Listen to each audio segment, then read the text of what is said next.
Bien le bonjour à toutes et à tous, Valentin Franc avec vous pour cette revue des marchés. Nous sommes le mardi 7 août 2018. Bienvenue à tous dans ce point de marché. Alors avant de commencer ce point de marché, eh bien je vous invite à prendre connaissance du disclaimer.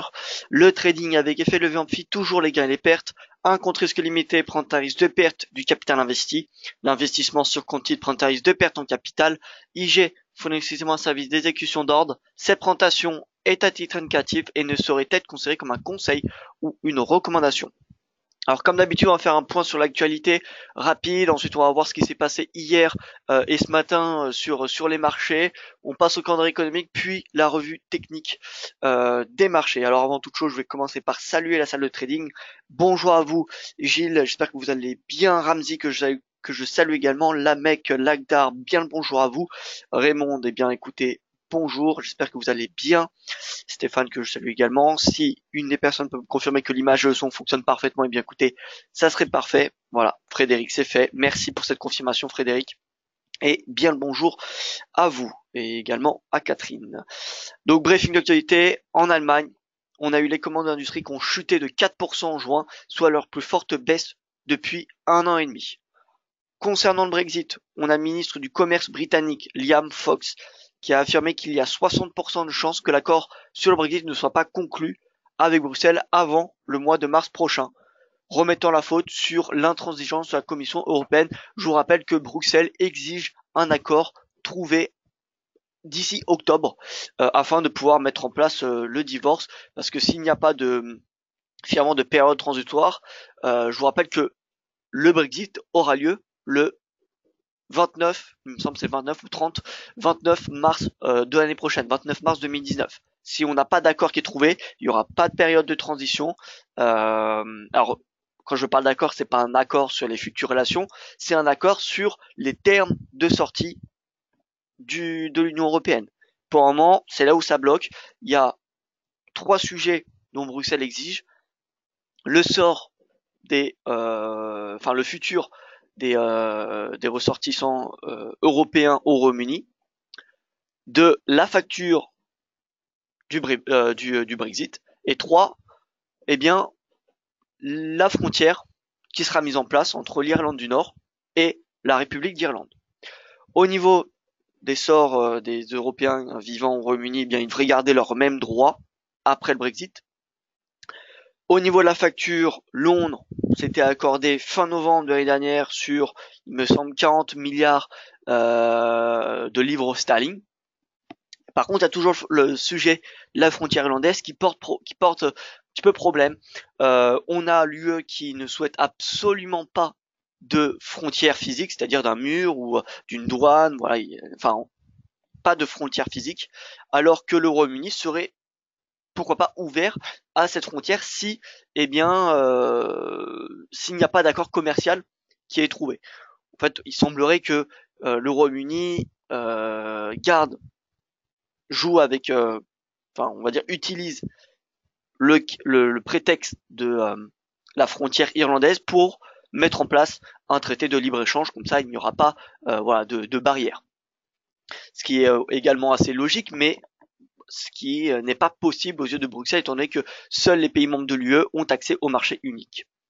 Voilà, donc il y a encore des sujets, enfin il y a encore des problématiques sur la frontière irlandaise, et tant que il n'y a pas d'accord trouvé sur la frontière irlandaise, la sortie du Royaume-Uni se fera le 29 mars prochain. Au niveau de la Chine, on a la Banque populaire de Chine qui a réintroduit les réserves obligatoires pour les contrats de change à terme, ce qui fait que l'achat de l'USD yen, c'est-à-dire la vente du yen, est plus coûteuse pour les acteurs du marché. L'Iran, donc ce que ça veut dire, au niveau de cette mesure prise par la Banque centrale de Chine, en fait la Chine tout simplement veut arrêter que son yuan se déprécie. Donc elle rend les réserves plus importantes. Donc ça veut peut-être dire que finalement la Chine en a trouvé, on va dire peut-être pour un point d'équilibre, mais en tout cas qu'elle souhaite ralentir la dépréciation du yuan. Concernant l'Iran, on a les premières sanctions américaines qui sont tombées ce matin à 6h01 normalement et restreignent donc les achats de billets de dollars, les métaux précieux, enfin l'achat de métaux précieux, l'achat de métaux industriels, la restriction sur le secteur automobile, de l'aviation commerciale et bloque certaines transactions financières. On a une deuxième vague qui est prévue, deuxième vague des sanctions qui est prévue, qui touchera le secteur du pétrole et du gaz à partir de novembre. Et d'ici là, a priori, Washington souhaiterait trouver un accord avec l'Iran. Voilà. Et s'il n'y a pas d'accord trouvé d'ici novembre, eh bien, il y aura très probablement des sanctions commerciales visant le gaz et le pétrole. Et à titre d'information, on a le pétrole qui les exportations de pétrole en 2016, c'était 63% des exportations iraniennes. Donc autant vous dire que c'est énorme. Ouais, vous voyez, pétrole raffiné, alors que le reste, on vient dire minerai de fer, vous voyez, c'est pas ce qui est taxé actuellement, c'est pas ça qui va non plus vraiment, ça va fragiliser l'économie, mais ça va pas non plus la mettre vraiment la pénaliser grandement. Par contre, si demain on a des exportations de pétrole qui sont voilà sanctionnées, interdites, et bien là, par contre, ça sera vraiment très conséquent. Il y aura un impact très conséquent sur l'économie iranienne. Pour le moment, c'est juste, on va dire, des mesures visant à fragiliser un petit peu l'économie iranienne, le temps de trouver un accord. Et s'il n'y a pas d'accord trouvé, eh bien, il y aura ces taxes sur le pétrole. Et là, par contre, il y aura un poids conséquent sur l'économie iranienne. D'un point de vue macro, on a la RBA qui a laissé son taux d'intérêt à changer à 1,50%. Dans son communiqué, la banque a indiqué attendre une inflation inférieure que prévue en 2018 et reste inquiète sur la croissance des salaires et la consommation des ménages. Croissance des salaires qui reste faible et elle prévoit qu'elle devrait rester faible pendant encore un certain temps, et la consommation des ménages qui n'est pas suffisante.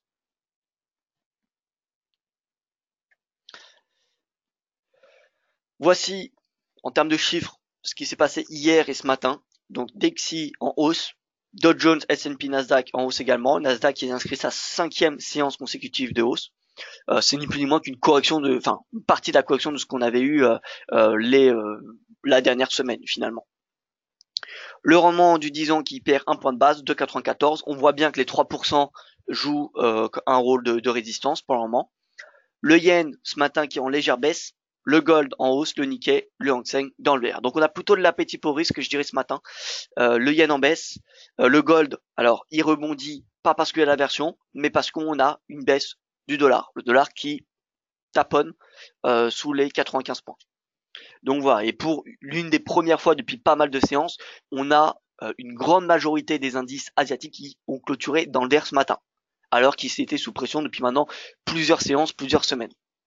Donc on a de l'appétit pour le risque, on va dire, je dirais pas de l'appétit, mais plutôt un rebond technique. C'est normal qu'après plusieurs semaines de baisse consécutive, on a un rachat de position. Ça ne veut pas dire qu'on va avoir un bull market. C'est simplement qu'on a un rachat, donc on a un rebond. Et c'est ce qu'on peut anticiper ce matin sur les indices européens, à mon avis. Et au niveau du calendrier économique, on a encore une fois aujourd'hui rien de spécial attendu.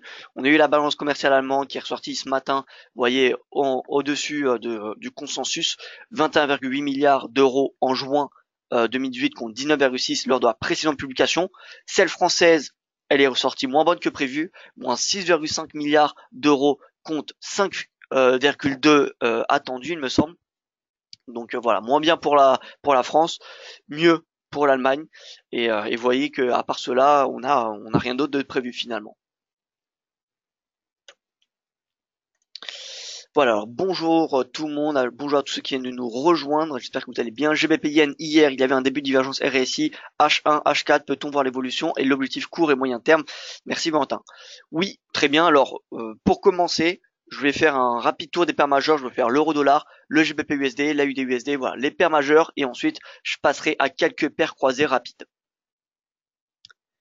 Donc, tout d'abord DXY, 95 points, vous voyez, résistance, divergence, on a une divergence, donc des sommets de plus en plus bas. Si on a le RSI qui clôture sous 50, vous savez, ça veut dire un momentum baissier. Là, on voit, on a une moyenne mobile, on a des moyennes mobiles qui, à 20 et 50 périodes, commencent à s'aplatir, ce qui veut dire qu'on a pas de tendance sur du court et moyen terme. Le pivot mensuel qui sera le premier support, étant donné qu'il n'a pas encore été vraiment testé. Le S1 mensuel, prochain niveau de support après le pivot.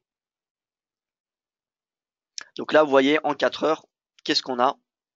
On a une divergence. Alors vous voyez que j'ai un peu changé mon template, hein, ma configuration graphique. Si vous aimez, n'hésitez pas à me le dire. Si c'est moins lisible, n'hésitez pas à me le dire également pour que je puisse adapter. Mais je trouve ça un petit peu mieux, c'est plus contrasté. Voilà, donc là on a une divergence. RSI à 56, si on clôture sous 50, vous savez ce que ça veut dire? Signal baissier, direction de pivot mensuel. Et donc rebond de l'euro, rebond du GBP, rebond du gold, voilà, tous les actifs en dollars devraient rebondir. Enfin, tous les actifs cotés face au dollar, excusez-moi. Donc voilà, c'est une divergence comme ce qu'on avait vu ici ou ici. Vous voyez, hop, RSI plat, RSI plat. Et si on va sur des unités de temps plus faibles, on va aller sur du horaire. Donc là, on a la divergence est vraiment, on la voit bien. Ici, pareil, vous voyez, sommet, sommet, plus bas, sommet, sommet, plus haut. Pareil ici, sommet, sommet, sommet, sommet. Donc on a une divergence, ça semble assez cohérent, on est sous les 3% le rendement du 10 ans américain, on est sous 95 points le DXY, honnêtement le dollar il est vraiment sous des résistances majeures, sans compter le fait, on va le voir dans un instant, que l'eurodoll est proche de 1,15, le GBP USD à 1,30, le gold à 1200 $, l'USD CNH s'approche de son plus haut depuis l'année dernière, en début d'année à 7. Voilà, il y a un tas de paires en dollars qui arrivent sur support et donc si on a une cassure de ces supports, ça veut vraiment dire que finalement tout le marché entier va sur dollar. Ce qui me semble peu cohérent, mais bon, tout reste possible. Mais si on a une cassure de ces supports, ça veut dire vraiment qu'on fait on fait qu'acheter le dollar et il n'y a pas d'autre stratégie qu'acheter le dollar. Parce que vraiment la plupart des paires arrivent sur support. Enfin, le dollar arrive sous résistance face à pas mal de devises majeures. Donc voilà, moi le dollar à court terme, là honnêtement, je trouve qu'on est sur un momentum, on est sur un timing particulièrement intéressant. En horaire, on passe sous 50, le RSI. En 4 heures, pas encore, mais on y est presque. Si on arrive sous 50, ça renforcera ma conviction baissière. Donc voilà, moi à court terme, pour cette semaine, je trouve qu'on est sur un bon niveau de prix de vente. Le Dixie, il se vend jusqu'au pivot mensuel, et ce qui veut dire que l'euro, le GBP, l'AUD, voilà, toutes les autres devises majeures finalement vont rebondir. Donc je passe sur l'euro dollar. On a une clôture, vous voyez, sous le triangle. On a un premier support à 1,15, mais on a le rebond. Vous voyez, on a le rebond. Et là, si on a finalement le Dixie qui baisse, on aura l'euro qui va mécaniquement remonter. Donc 1,16 premier support avant, vous voyez, les 1,1650, etc., etc. Donc on va rajouter le pivot mensuel. Pivot mensuel, pivot hebdomadaire, juste pour avoir des niveaux intermédiaires. Vous voyez, pivot hebdomadaire, donc 1,1626. Alors je me suis trompé, donc hop, donc là c'est mensuel.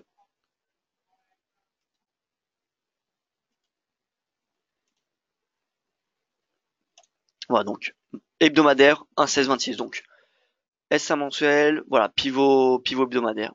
Donc 1,1626, on va avoir très probablement avoir le rebond jusqu'à ce niveau de prix. Voilà, on me dit donc très bon ton nouveau template, très bien, le graphique c'est mieux, menant. Voilà, bon, parfait. Bon bah écoutez, c'est ce que je souhaitais. Donc là, l'eurodoll, objectif finalement, haussé jusqu'à 1,1623. Je vous rappelle que cette semaine, on va regarder, mais on n'a pas vraiment de facteurs, de catalyseurs majeurs avant vendredi, hein, sur la paire euro-dollar. On coche le dollar, l'euro, je vais enlever le faible parce que le faible, il n'y a aucun impact, même le moyen, je pourrais l'enlever, mais bon, on va le garder quand même. Affiché par semaine. Et là, vous voyez, donc aujourd'hui, pas grand chose, mercredi non plus, jeudi, bulletin mensuel de la BCE, donc là, on peut avoir un mouvement. Mais sinon, c'est vraiment vendredi avec l'IPC des États-Unis, où là, il y aura, oui, un mouvement conséquent si, même si c'est dans la lignée du consensus, en horaire, on va avoir la volatilité. Je parle pas sur du graphique sur une tête de temps journalière, mais en horaire, on va avoir peu importe quoi qu'il en soit la publication de l'IPC. Donc voilà, d'ici vendredi, vous voyez, on a un eurodoll qui finalement va varier selon l'analyse technique, enfin très probablement vraiment qui va varier surtout d'un point de vue technique. Donc pivot hebdomadaire, ça me semble assez cohérent compte tenu du fait que le DXY il est sous 95 points et que le rendement du 10 ans américain est toujours sous 3%. Le GBP USD, même topo, c'est-à-dire que j'anticipe, je m'attends à un rebond. En journalier, donc on a cette divergence. Le RSI est très loin encore de 50, donc c'est pas le moment de s'attendre à un bull market du pound. La moyenne mobile à 50 jours que vous voyez en vert ici, eh bien fait office de résistance, comme on peut constater. Donc si on a un rebond, eh bien c'est cette moyenne mobile qu'il faudra surveiller parce qu'elle fait résistance finalement depuis. Elle a fait résistance au 8 juillet, elle a fait résistance au 16 juillet. Donc voilà, c'est vraiment, on va dire, la résistance de swing trading. Si on a un rebond, il faut viser ce niveau. Et on peut voir qu'il coïncide avec le pivot mensuel. Donc je ne serais pas surpris si la livre sterling, finalement, cette semaine, en fin de semaine, d'ici vendredi, on la voit revenir à un 30-50, qui correspond au pivot hebdomadaire, mais également, donc comme on l'a dit, ah non, donc là c'est pivot mensuel, excusez-moi. Donc finalement, qu'on vienne chercher le pivot mensuel, qui correspond également à un moyen mobile à 50 jours, donc aux alentours des 1,3140. Donc voilà, ça me semble possible que le GBP/USD vienne chercher les 1,3140 d'ici la fin de semaine. Donc premier objectif, pivot hebdomadaire. Deuxième, le pivot mensuel. On regarde l'USD-Yen. L'USD-Yen, donc consolidation, vous voyez que c'est pas très intéressant à court terme. Je m'attends toujours à une surperformance du Yen au mois d'août. Donc voilà, l'USD-Yen d'ailleurs on le voit, il reste sous ses sommets finalement. Il reste sous ses sommets. Par contre on a toujours des finalement sommets et creux de plus en plus haut pour le moment. On n'a pas encore le creux et le sommet de plus en plus bas. Donc on est toujours techniquement dans une tendance bullish. Par contre, donc, est-ce qu'on a une configuration de chartiste? Donc là, on pourrait avoir un V, quoique on est quand même assez. Ça a pris quand même pas mal de temps. Normalement, un V top, ça se fait très rapidement. Voilà, donc on n'a pas d'épaule tête épaule, on n'a pas de double top. Voilà, donc on n'a pas de configuration de chartiste. Donc là, ce qu'il faut attendre finalement, c'est qu'une trendline soit cassée. Par exemple, la moyenne mobile à 50 jours, vous voyez qu'elle fait finalement office de support depuis le début du bull market. Alors on a une petite excursion pendant un jour en dessous de celle-ci à quelques moments de la tendance, mais vous voyez globalement elle a fait pareil office de support. Donc si on a une évolution sous la moyenne mobile à 50 jours, ça sera un signal baissier pour l'USD Yen. En attendant, vous voyez qu'il n'y a pas grand chose à faire, même en intraday, en horaire, en 4 heures. Vous voyez, il y a très peu de volatilité, donc je ne sais pas si ça vaut le coup de donner un scénario. L'AUD, alors l'AUD qui rebondit fortement depuis la RBA. Pourtant, la RBA c'était pas du tout au quiche. C'est simplement que on n'a pas eu de, on va dire que c'était moins pire qu'attendu. Le marché attendait des propos vraiment dovish, compte tenu du fait qu'on a eu un ralentissement, enfin on a un ralentissement de l'économie chinoise et que les tensions commerciales, on l'a vu, commencent à avoir un impact sur l'économie chinoise. On n'a pas eu de propos à ce sujet de la part de RBA. Donc on va dire que c'est une bonne surprise de ce côté-là et c'est pour ça qu'on a un AUD qui est plutôt en hausse. Mais on le voit, l'AUD USD, on va dire qu'il consolide et qu'on n'a pas vraiment de mouvement. On a une pression des vendeurs qui est quand même assez conséquent. Les acheteurs ne permettent pas le rebond. Donc on a finalement une consolidation. Et techniquement, bien, on attend le retour en haut de ce canal baissier pour le vendre. Là, en 4 heures, on voit qu'on n'a pas de signal baissier. Si je devais tracer un range, eh bien, je le ferai comme cela.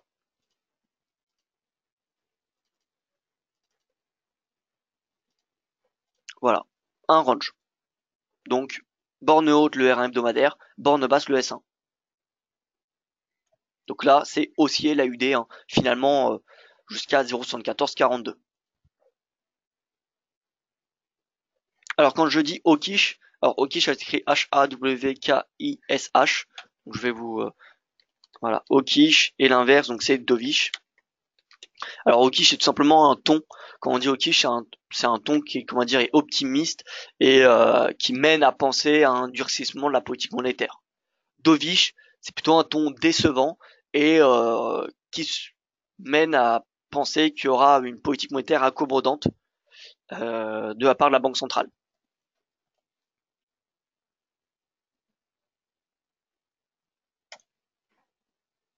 Et c'est comme ça dans le langage, c'est un terme financier, hein. Hawkish, dovish, par exemple, Powell, c'est quelqu'un de neutre. C'est pas un membre à hawkish, c'est pas un membre dovish. Ce qui, en fait, ça permet de classifier chaque, finalement, comment dire, euh, alors j'ai perdu mon mot, mais chaque gouverneur, vous voyez, chaque membre finalement qui a un poids dans qui a une réputation, qui a une influence, voilà, sur les marchés financiers, sur les marchés monétaires plutôt, eh bien on va les classifier selon s'ils sont dovish, neutres ou hawkish. S'il y a quelqu'un qui est généralement dovish et qui prône un discours hawkish, vous vous doutez bien que ça n'aura pas le même effet sur les marchés que quelqu'un qui est hawkish de base. Bien là, c'est pareil.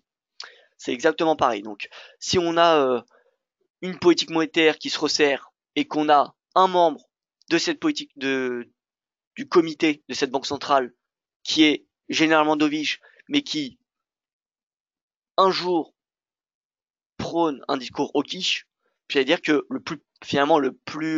la personne qui prône une politique monétaire accommodante et qui du jour au lendemain dit que on peut faire deux hausses des taux, imaginez, eh bien ça aura un impact extrêmement haussier sur l'actif.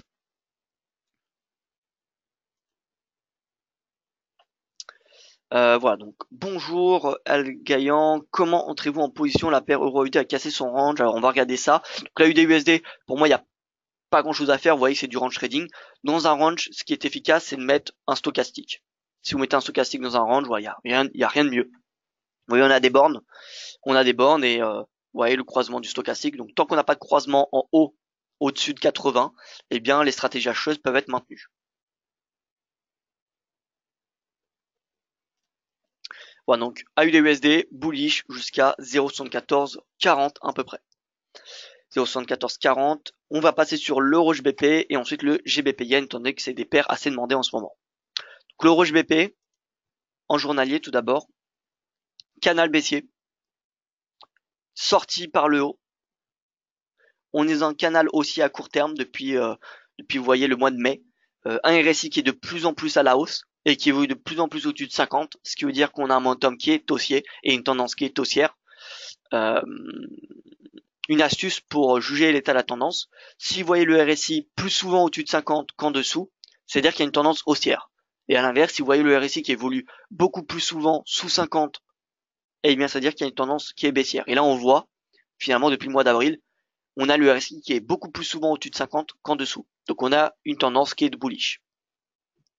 On a cette moyenne mobile à 20 jours qui fait office de support. Le pivot mensuel également. Vous voyez qu'on a eu un beau rebond dessus hier. Pivot mensuel, pivot hebdomadaire. On y a chez le R1 et voilà, l'euro est amené, je pense, à surperformer la livre. Et là, le prochain objectif, c'est finalement, vous voyez, ce sommet à 0,8958.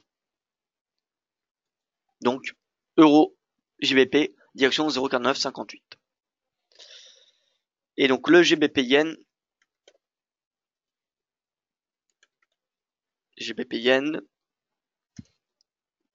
en journalier, donc vous voyez qu'on est dans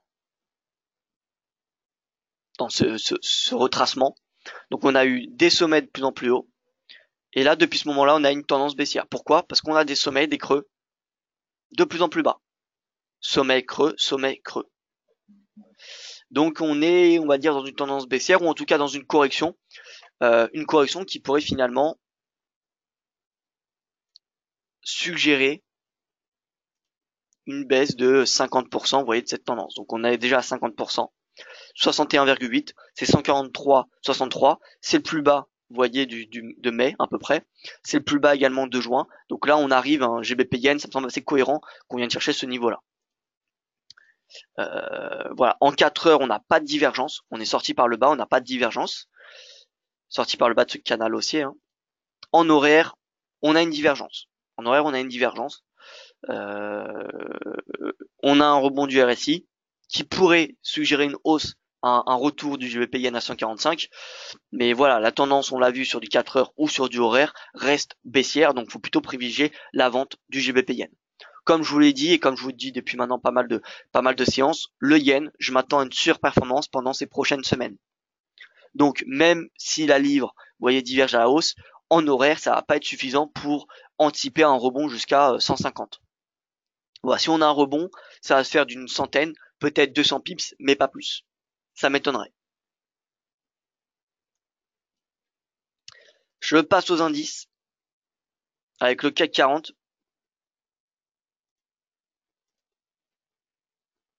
Alors vous voyez, on est alors en 4 heures. 4 heures, canal baissier entre mai et la mi-juillet. Depuis la mi-juillet, on est dans un canal bullish qui a permis au cours de sortir par le haut, excusez-moi.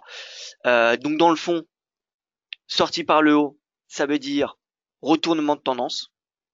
Ça, c'est un signal de retournement dès qu'on sort par le haut d'un canal. Et donc, on est chercher des niveaux de support de résistance. Alors là, il y a un petit peu trop de Fibonacci. Voilà, je vais enlever celui-là. Donc je remets sommet, creux. Premier niveau, 50%. Deuxième niveau, 61,8. Après 61,8, le prochain niveau de résistance, prochain niveau de retracement, c'est 100%. 100%, c'est les 5006. 5006, donc tant qu'on est en ce canal, bullish, qui est en vert, il est techniquement possible de maintenir les positions acheteuses. On n'a pas encore de signal baissier majeur sur le CAC. Si on a une sortie par le bas de ce canal, eh bien on viendrait faire la même chose que ce qu'on vient de faire, c'est-à-dire creux, sommet, et on anticipera une correction de 50%.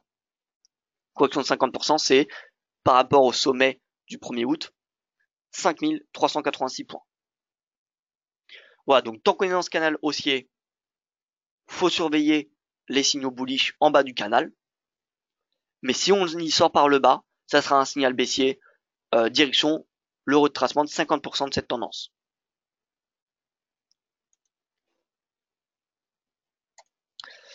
Voilà, donc là on est en 4 heures, on se met en horaire. Là on a un breakout qui est corrigé, qui est comblé. Normalement un breakaway gap, c'est donc le premier gap d'une tendance. Normalement il n'est pas comblé. Donc ça veut dire qu'on n'aura probablement pas de tendance baissière.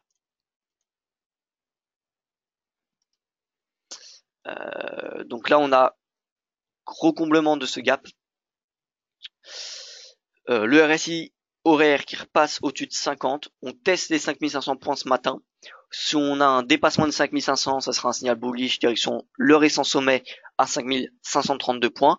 Mais vous voyez que les 5500 ont fait office de résistance hier en début d'après-midi. Donc je ne dis pas qu'il faut shorter ce niveau-là, mais il faut être prudent parce qu'on est sous résistance, mais en même temps on a un peu d'appétit pour le risque. Si on a une cassure journalière de ce niveau-là, j'aimerais voir une hausse des volumes. Lorsqu'on a une hausse des volumes avec un breakout, ça confirme finalement le breakout.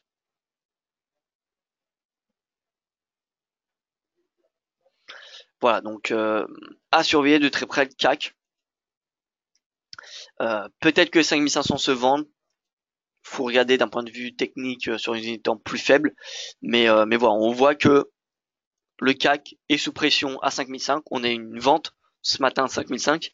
Et finalement, le pivot hebdomadaire pourrait être un niveau de support à très court terme. Donc c'est à surveiller.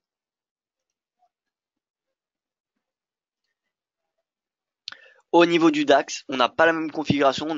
Je suis un petit peu plus bearish sur le DAX, étant donné que, à l'inverse du CAC 40, le DAX est sorti par le bas de son canal haussier.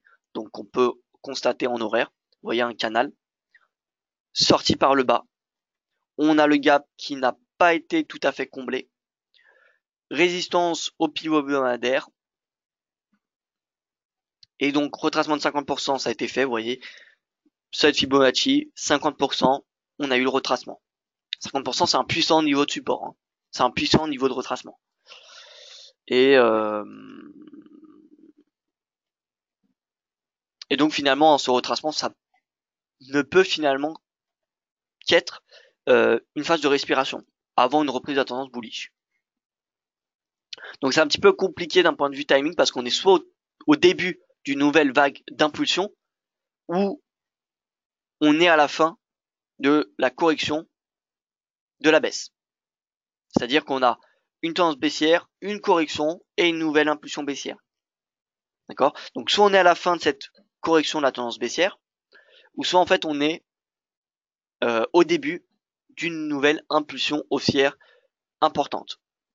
Pour le moment, je suis encore indécis, mais d'un point de vue saisonnalité, le mois d'août n'est jamais est rarement un bon mois pour les marchés actions. Donc j'ai plutôt ce matin envie de privilégier le fait qu'on est au début, qu'on est en fin d'une correction d'une tendance baissière. Ce qui veut dire qu'on va avoir un nouveau mouvement baissier. Et voilà, peut-être qu'on a la première vague de correction, enfin, vague 1, vague 2, vague 3, d'un point de vue vague d'Elliott. Si on se met en 15 minutes, vague 1, vague 2, vague 3, donc tac, je ne fais pas le décompte. Mais là, donc on a un retracement de 50%, ce qui est cohérent d'un point de vue vague d'Elliott. Et donc ça nous tac, objet Fibonacci, extension, puisqu'on sait que la vague 2 n'est jamais la plus petite, finalement, on vient emprunter cette longueur par rapport au plus bas, enfin au plus haut de ce retracement, pardon, ça donne un objectif théorique à 12 324 points. Donc à surveiller finalement, si on a une correction supérieure à 61,8, ça veut dire qu'on n'est pas dans une tendance baissière, mais que finalement, cette tendance baissière, ce mouvement baissier n'est qu'une correction de la tendance haussière, et qu'on reste dans une tendance de fond qui est haussière. Si on n'a pas de correction supérieure à 61,8, dans ce cas-là, on peut dire qu'on est dans une tendance, dans un mouvement qui est baissier, et que ce mouvement-là n'est plus ni moins qu'une correction de la première impulsion baissière, et qu'on va avoir une deuxième qui va se prolonger jusqu'à, théoriquement, 12 325 points. Voilà, donc le seuil à surveiller, c'est 61,8, c'est-à-dire 12 737. Si on passe au-dessus de 12 737, c'est scénario haussier jusqu'à 12 888. Et tant qu'on se maintient en dessous, c'est objectif baissier. Dans un premier temps, au plus bas, 12 500, et ensuite 12 324. Voilà, donc si je devais un petit peu illustrer cela, on a ce seuil qui délimite. Soit on vient chercher ici, soit on vient chercher 12 500 et plus bas. Voilà, donc c'est ce seuil 61,8%. 12 737.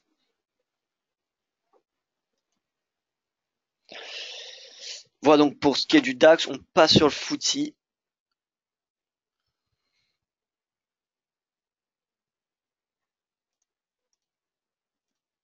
« 4 heures.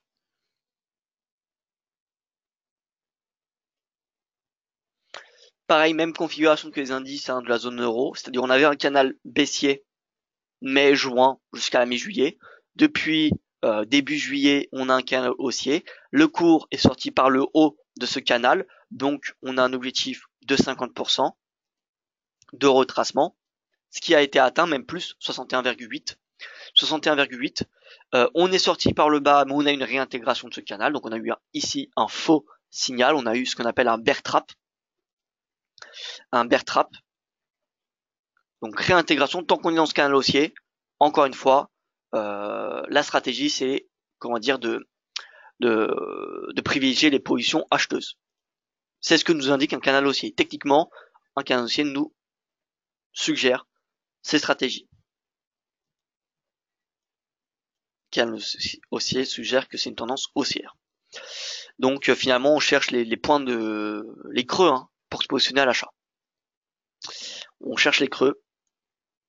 Résistance au pivot mensuel à 7700 points, vous voyez, 7700 points, ce sera un puissant niveau de résistance. Vous voyez que ça a été ici une résistance. Également, donc, 28 juin, 11 juillet, 13 juillet, 19 juillet. Bon, ici, on a une petite excursion au-dessus, mais sinon, le 27 juillet également. Donc voilà, 7700, c'est objectif haussier de court terme pour le FTSE. Et enfin, le S&P. Et ensuite, je vais passer aux matières premières avec gold et pétrole. S&P, même topo que les indices de la zone euro, enfin, même plus optimiste, étant donné que on est dans un canal haussier, pas depuis le début de juillet, mais depuis, vous voyez, le mois d'avril. Depuis le mois d'avril, on a un canal haussier, finalement, c'est depuis qu'on a eu, vous voyez, un petit peu un double bottom, finalement. Ici. C'est même pas un double bottom, hein. C'est même pas un double bottom. Vous voyez, mais on a rebond sur la moyenne mobile. Et depuis le troisième rebond, puis le troisième test de la moyenne mobile à 200 périodes, le rebond, le canal bullish. Et là, on se trouve, vous voyez, proche de la borne haute du canal. Donc, qui dit qu'on est proche, dit que on a un potentiel de repli. On a peut-être des prises de bénéfices qui vont se faire. On a le R1 mensuel, on a le R2 hebdomadaire, on a le haut du canal. Vous voyez qu'on arrive et on a une clôture mensuelle. 2872, donc en journalier, c'était, vous voyez, c'était l'ancien plus haut.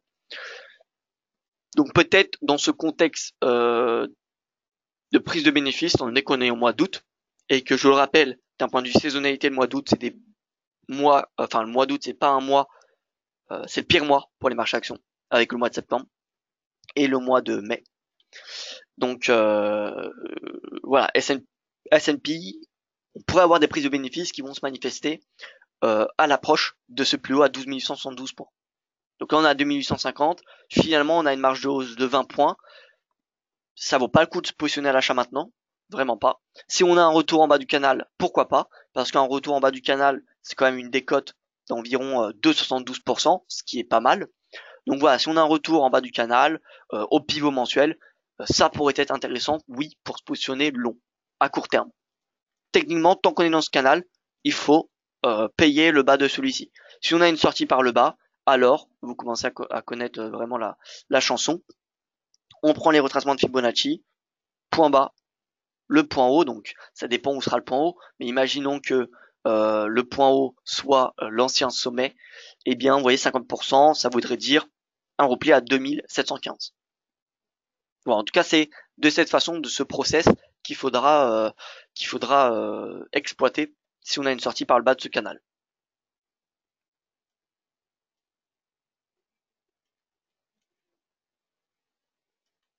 Donc là, S&P c'est haussier jusqu'à 2800 finalement 70. Voilà, donc marché sur les indices.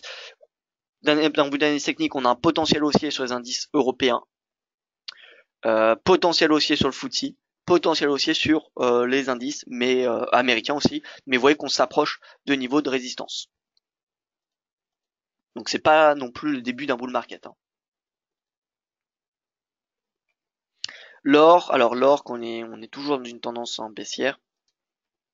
Vous voyez, l'oblique en 4 heures, donc voilà, donc sommet, sommet.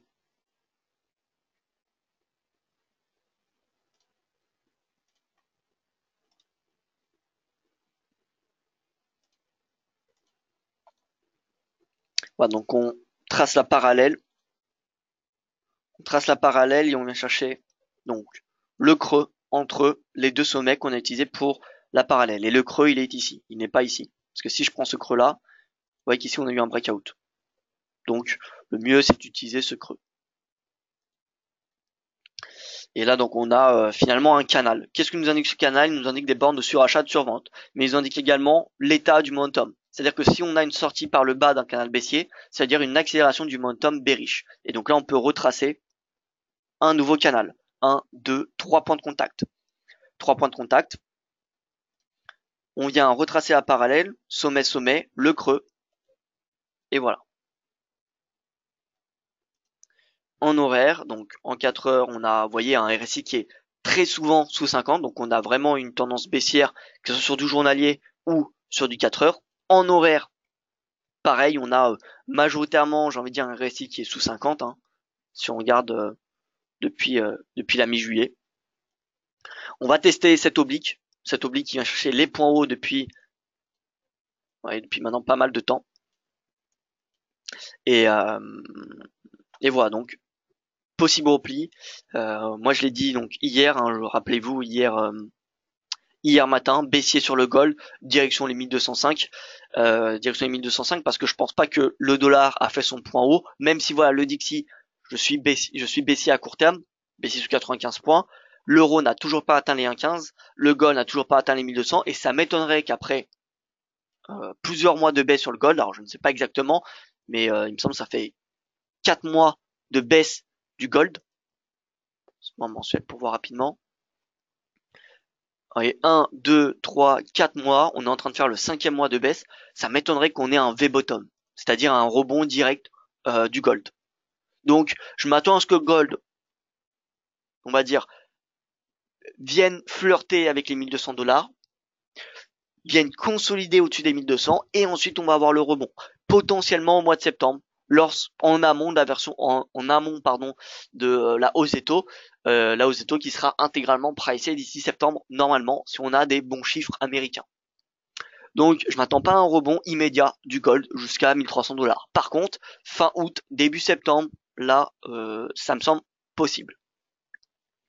Mais donc voilà, je ne suis pas du tout haussier. D'ailleurs d'un point de vue technique, pour vraiment passer haussier finalement, faudrait s'attendre à une sortie par le haut de ce canal, ce qui est pour le moment loin d'être le cas. Vous voyez qu'on est vraiment dans un momentum extrêmement baissier. Donc déjà, il faudra sortir par le haut de ce canal de court terme, dans lequel le cours évolue depuis la mi-juin. Donc, sortie par le haut, ce sera un signal haussier jusqu'au pivot mensuel. Et ensuite les 1250, et ensuite cette oblique. Donc on a pas mal de résistances qui nous indiqueront, qui nous permettront d'anticiper un rebond. Et si vous savez, si on a une sortie par le haut de ce canal, dans ce cas-là, on viendra chercher Fibonacci, le point haut. Alors, faut que je dézoome.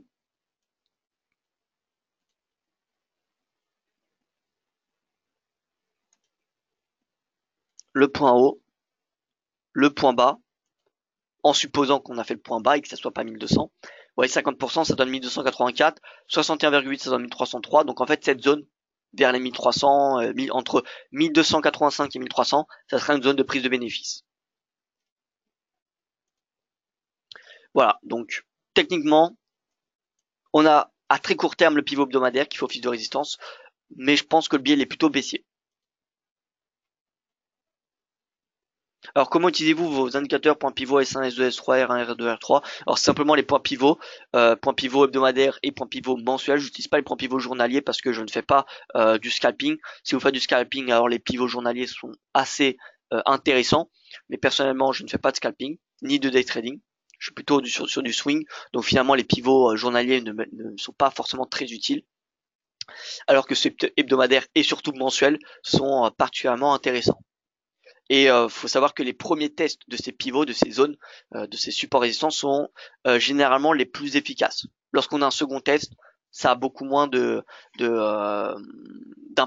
Il y a beaucoup moins de réactions finalement.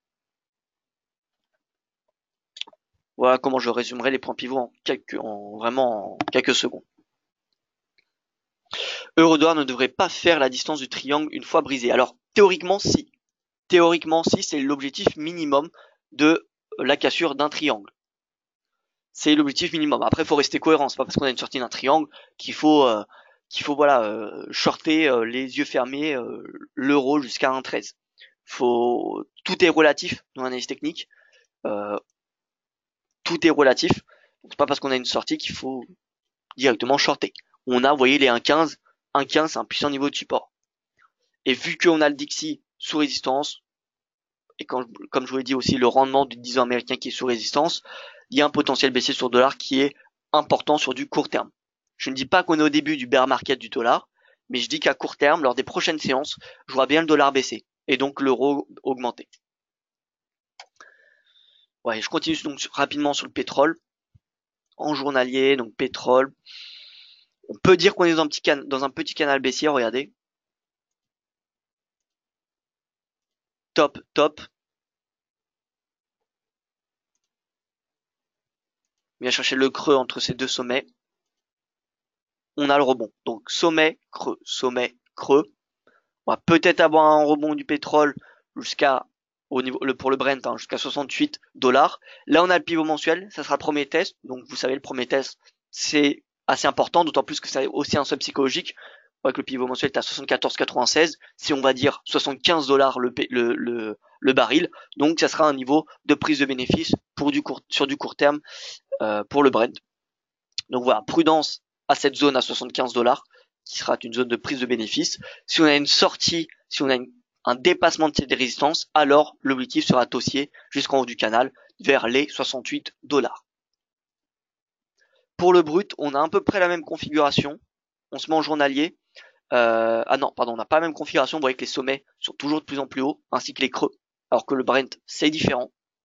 Lequel suivre? Du coup, on a des signaux qui divergent. On a des signaux qui divergent, donc on est soit dans un changement de tendance, ou en tout cas on est dans l'indécision, parce que le Brent émet des signaux baissiers, alors que le brut en a émis en sortant par le bas de ce canal haussier de long terme, mais on continue à avoir des sommets et des creux de plus en plus hauts. Donc, on a des signaux qui divergent.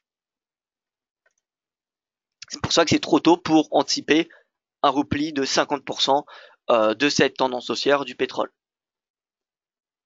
Pour moi, les moyennes mobiles à 200 jours sont les seuls qui coïncident entre le Brent et le brut pour le moment. Et donc, si on a tous ces deux barils de pétrole qui passent en dessous de leur moyenne mobile à 200 jours, dans ce cas, ce serait deux puissants signaux baissiers qui coïncideraient et qui suggéreraient un retracement de 50% de cette longue tendance haussière, cette tendance haussière qui a duré un an. Ce qui veut dire un repli à 58 $ pour le brut et un repli pour le Brent à 62. Donc voilà, je vais tracer cela en rouge, moyenne mobile. Et pour le Brent, la moyenne mobile, 50%. Voilà, donc vous voyez, sommet, sommet, creux, creux, de plus en plus bas. Et le RSI également. Vous voyez que le RSI est orienté de plus en plus à la baisse. Donc, si on a des signaux qui divergent, ce qui est bien, c'est d'aller sur une unité de temps plus élevée pour voir que nous dit l'analyse technique finalement d'un peu plus long terme. RSI, on a une grosse divergence. Brut, grosse divergence également. Donc là, par contre, on a des signaux qui convergent. C'est-à-dire que sur le prix, certes, on n'a pas de signaux qui convergent, parce que pour le brut, on a le prix qui continue à s'orienter de plus en plus haut, alors que sur le Brent, on a des sommets, des creux qui s'orientent de plus en plus bas. Donc sur le prix, on a des signaux qui divergent. Par contre, sur le RSI hebdomadaire, on a des divergences baissières. Donc, on va peut-être avoir ce retracement finalement qui va avoir lieu lors des prochaines semaines, prochains mois.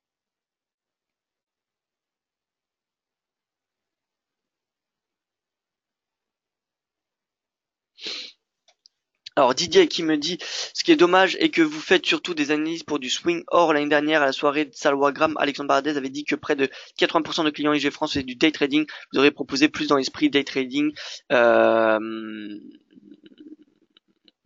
Alors, d'accord Didier, c'est avec plaisir. Après moi, c'est pas enfin, je peux faire l'analyse technique sur du day trading, mais voilà, moi je suis beaucoup plus, on va dire, je me suis beaucoup plus spécialisé, oui, sur le swing, pour être honnête avec vous, sur le swing. Donc voilà, mais je peux faire, oui, du day trading. Hein. Moi, ça me dérange pas du tout. Je pense que c'est surtout utile enfin, c'est bien d'en faire pour les actifs, on va dire majeurs, c'est-à-dire l'euro-dollar, le DAX, le CAC 40, vous voyez. Pour du day trading, c'est correct. Maintenant, moi, ce que j'aime bien, c'est regarder aussi les paires croisées. Et si on commence à regarder en day trading les paires croisées, les paires majeures, les indices, les commodities, je pense que ça fait un peu trop. Or que le day trading, c'est vraiment, on se focus sur vraiment 5, 6, 7 actifs, allez, une dizaine grand maximum. Voilà, donc c'est un petit peu ça, moi, personnellement, que c'est pas que je reproche le day trading, mais c'est pour ça que je préfère le swing, c'est que on trade sur finalement des tendances un peu plus longues. Mais bon, je vais, en tout cas sur les actifs majeurs, me concentrer un peu plus sur du day trading dorénavant. J'ai qui me dit tellement d'informations que je sais plus quoi faire. Eh bien écoutez, c'est pour cela que je vais passer à la conclusion. En conclusion, le dollar qui est sous résistance. Donc, ce que je m'attends, c'est cette semaine à une baisse du dollar, ce qui veut dire que les actifs majeurs comme l'euro, comme le GBP, en fait comme toutes les devises, comme toutes les paires majeures finalement, devraient rebondir. Donc euro-dollar, direction le pivot hebdomadaire, tout comme le GBP USD. Ça va être des objectifs assez intéressants, je pense, pour cette semaine.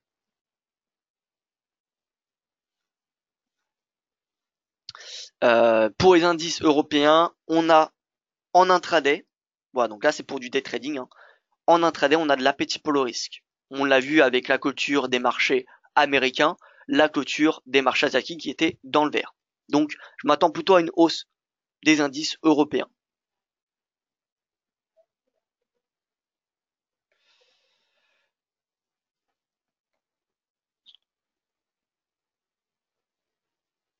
Voilà, Hubert qui me dit bonjour, day trading est le meilleur moyen de cramer son compte. Alors bonjour à vous Hubert.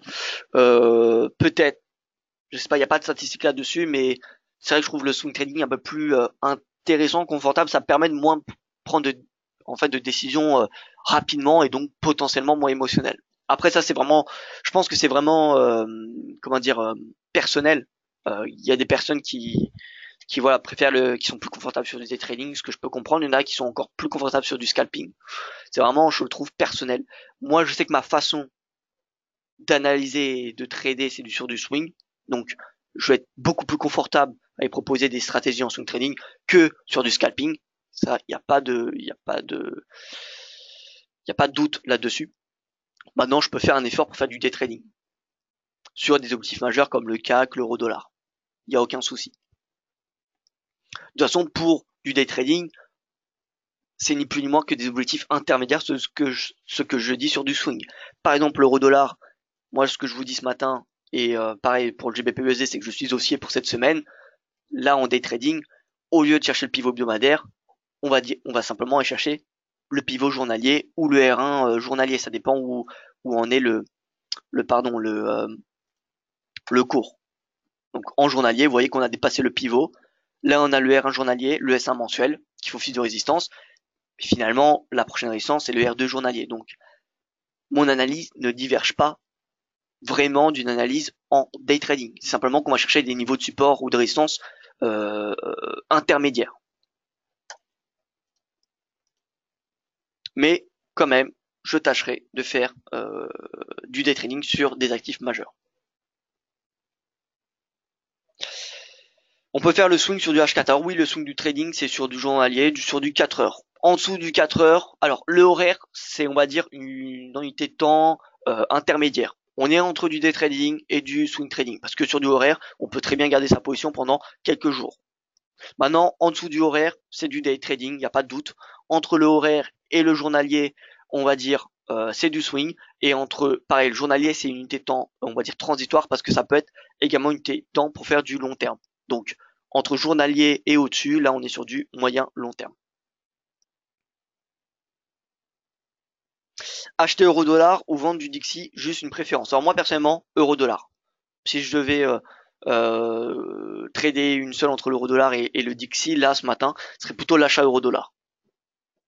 Déjà parce que le spread il est moins important, c'est plus liquide, c'est pour ça que le spread il est moins important et c'est un peu plus volatile. Donc voilà, pour moi voilà, achat euro-dollar, même si d'un point de vue technique, Dixie, il n'y a pas de doute, on est sous résistance, on a une divergence, ça semble assez cohérent qu'on ait cherché qu'on ait un repli, qu'on ait un repli. Vous voyez, 95 points, divergence, on a globalement la même chose. Et si on se met avec un stochastique parce qu'on est en range, et vous savez que dans un range, il n'y a rien de mieux que le stochastique, eh bien vous voyez, divergence, stochastique qui se croise au-dessus de 80, donc on va très probablement avoir une tendance baissière. Donc ça c'est sur du horaire, et sur du 4 heures c'est pareil, divergence, croisement du stochastique et dorénavant en baisse. Donc on peut finalement vendre maintenant et garder la position short jusqu'à que le stochastique croise en dessous de 20, comme ce fut le cas, vous voyez ici, également ici. Donc on attend finalement ce signal pour clôturer la position short. Donc c'est à vous de voir ce que vous préférez finalement entre le Dixie et l'eurodoll. Si vous faites sur du day trading, l'euro-dollar sera probablement mieux à l'achat. Si vous faites sur du swing pour cette semaine, vous pouvez le shorter, ce Dixie, et le shorter jusqu'à, vous voyez, 20. Parce que d'un point de vue technique, c'est beaucoup plus propre. Voilà donc pour ce point de marché, excusez-moi d'avoir pris cette heure de votre temps. En tout cas, je vous remercie pour votre attention. J'essaierai de faire plus court. C'est vrai qu'on a beaucoup discuté aujourd'hui sur la façon de trader. Mais bon, j'espère en tout cas que ça aurait été clair. Je vous remercie pour votre attention et écoutez, je vous souhaite une excellente journée. Je vous dis à demain matin pour mon prochain point de marché. D'ailleurs, si vous avez une idée pour un sujet éducatif que j'aurai l'occasion de vous présenter demain soir, eh bien écoutez, n'hésitez pas à me proposer votre sujet par email ou via les réseaux sociaux, il n'y a aucun souci, comme ça je pourrais essayer de préparer un support. Et, euh, et voilà, écoutez, excellente journée à vous, à demain, et en attendant, écoutez, soyez prudents sur les marchés.